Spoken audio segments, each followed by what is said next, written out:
Alright, welcome back to more Luxor 3. We took down chapter 1 in one fell swoop last time. Let's see if we can do that with the next chapter. Not the goddess of the sky and heavens has cried out for help. The other gods and the pharaoh's cause are her domain next. That's probably like the stupidest name ever, so I'm just gonna hammer it home and just call her Almond from now on. Almond. Stupid, dumb. But, to be fair, she does drop some useful abilities, kind of. I mean, alright, so the two abilities you can get in blue, they are the lightning bolt and the slow ability. The slow ability does exactly what you think it does, and the lightning bolt, it's basically think of it just like as you can just shoot through any color, and it will just go straight up. Oh, and speaking of, I can show what it does now. Yeah, it's basically how it works. Unfortunately, I would say out of all the damage-dealing abilities, I would say this one's probably the worst. Well, I mean, I guess the Wild Ball's worse, since, well, let's just say it was more powerful in, Luxor 2. I mean, that being said, it's still a good ability, and both of them are still good abilities to have. There's only one ability I would say that's, well, I say ability, but I should just say power-ups. Well, whatever, semantics. There's only one power-up I would say is outright bad, and we'll get to that when we get to it. OSIRIS sleeps. One of the more interesting designs, as far as aesthetics go.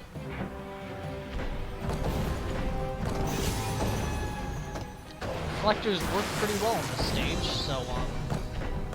so make good use of them.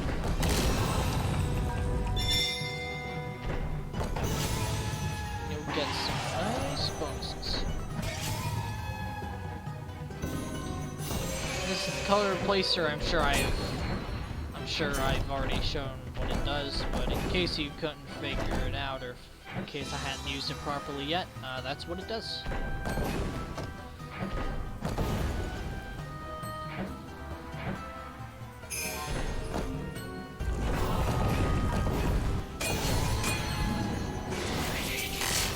So I guess now I should talk about the difficulty. I guess I don't give myself enough credit because Luxor 2, once you figure out how to optimize how to play, that game is super easy. I marathoned it on the hardest difficulty, and I didn't die once, and I only got in danger like once or twice.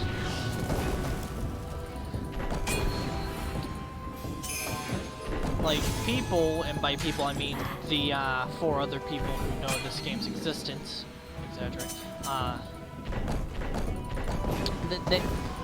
the general consensus seems to be among those 4 people that Luxor 3 is way too easy and all the power-ups are broken.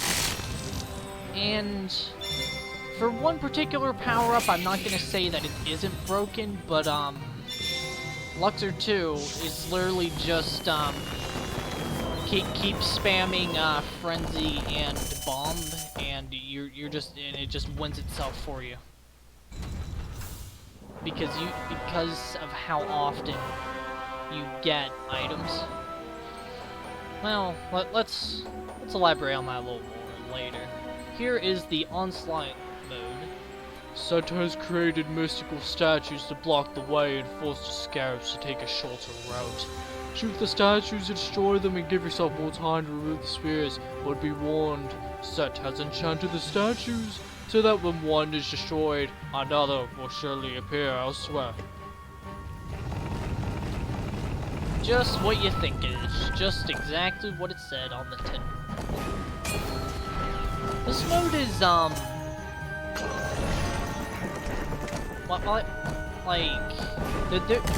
are a couple side modes. There was that aforementioned puzzle mode. And, there's also this and one other that we'll be getting to in the future.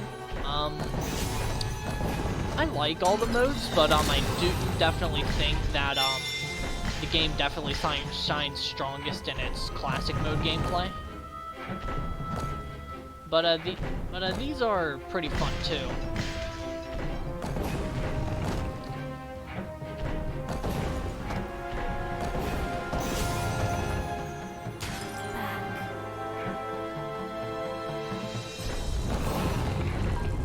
It's easy to kind of get distracted and just try to set up for the ending. Like right now. This is not going well. But basically, a strategy that you can try to do to get some big bonus points is to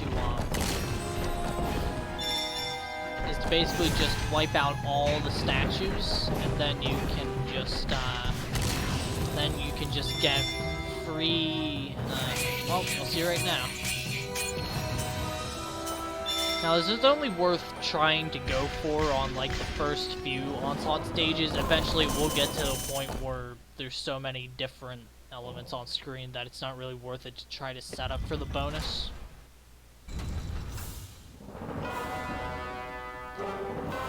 Here's another puzzle mode stage. This one's really easy. All you gotta do is just gotta get this in order, and... Okay, good. For a second I thought that was going to hit the wrong part. Alright. What's next? Next up is Pharaoh's Water Garden.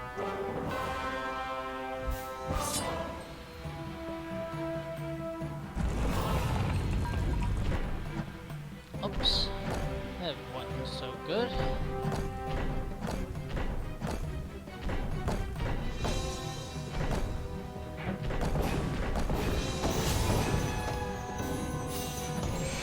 Oh. Well, that's just a darn shame, isn't it? Oh, but what isn't? Thank comeback. I'll just pull it up here, and then 1, 2, 3. Oh.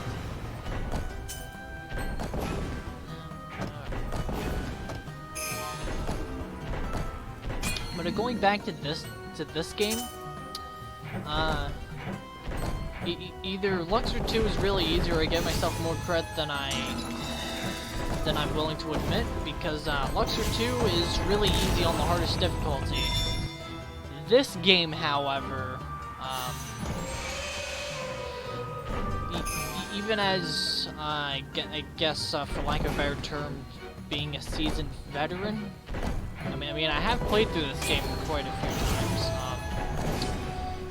times. This game can still really destroy you if you don't know if you're not careful.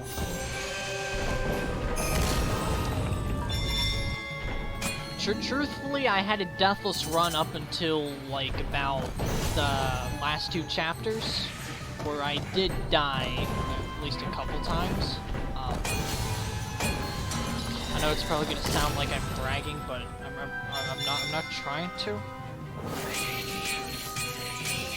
I mean, I'm not really that good at most video games.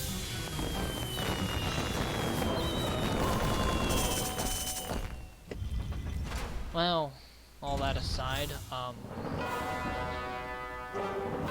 this is definitely a tricky game if you're not careful. Alright, this is the color replacer.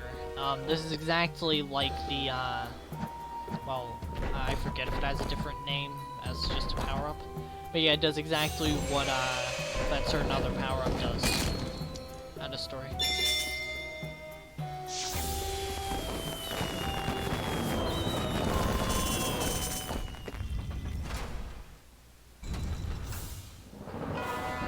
Oh, this stage. Now, I'm going to be talking about why I just kind of acted like the stage is so dreadful at a later date, but,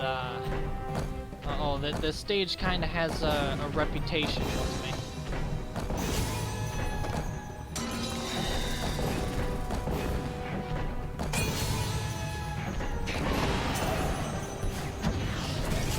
There's our fourth jar.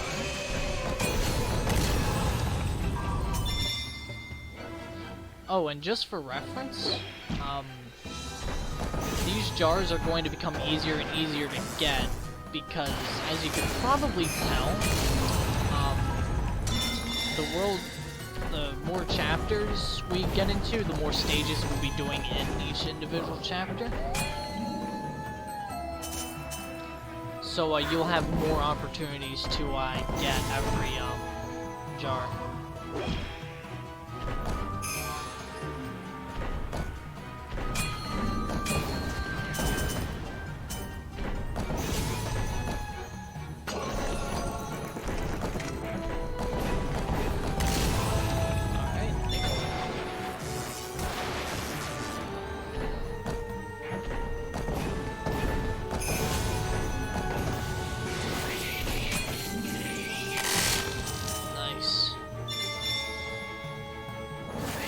Scorpion is very satisfying power-up.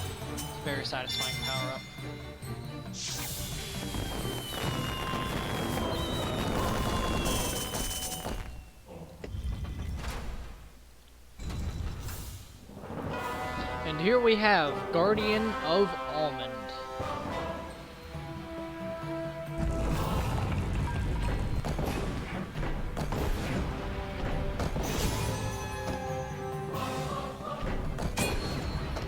Yep, same deal as the last time, but now if you notice, it's 2 minutes.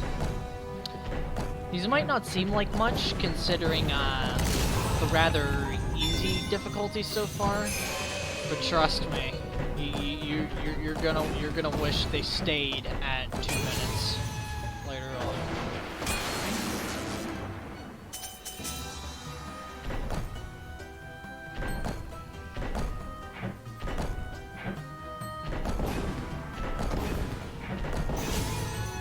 Oh, and I forget if I had asked. Yeah, as you can see, my commentary is excellent. Anyways, that teal orb contains a very interesting power.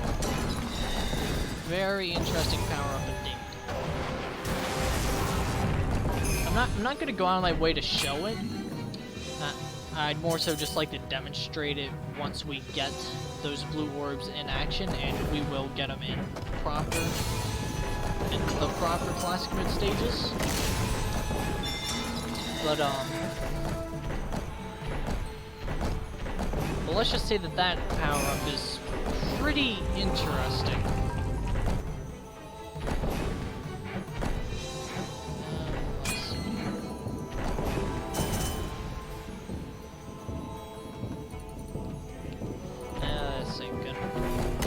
Well, I mean, I say that, but everything is fine. Arrgh. Should've went for that scare. Harvester of Herbs. Well, oh, by the way, these rank names, I'm just glad they're not as weird as they were in Luxor 2. Because in Luxor 2, you get promoted to an owner of land, and the promotion you get right after that is to donkey washer, and I'm not really sure what the reasoning behind these weird ranking names are. But Luxor 3's is not so weird. So that's good.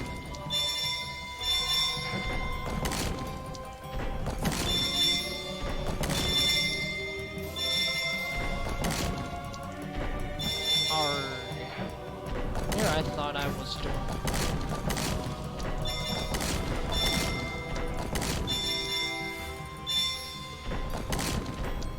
Oh, oh, oh, oh, oh. Oh, well. Still got a good amount.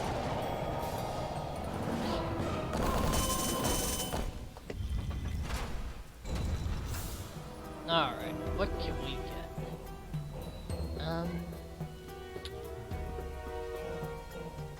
I'm just gonna ignore them. Alright. Anyways, okay, I guess I can't ignore that. Say hello to my attention-starved cat. Oh, now you won't say anything. Alright.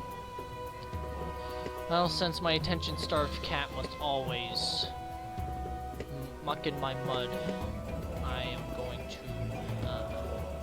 just pretend he isn't there.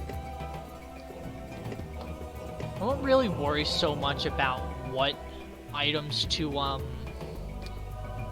about what items you should and shouldn't, upgrade, but by around the, let's just say 3/4 point, you'll want this, and, well, I'll just come out and say this, fully upgraded, because, things get pretty brutal. Trust me. I expect to die at least once or twice. Well, now we have the essence of Almond. Yeah, I'm still calling her Almond. Well, next time we will be, or not you, you're just watching. I'll be tackling, Chapter 3. And, well, I wonder who this little fella's gonna be. Well, I already know the answer.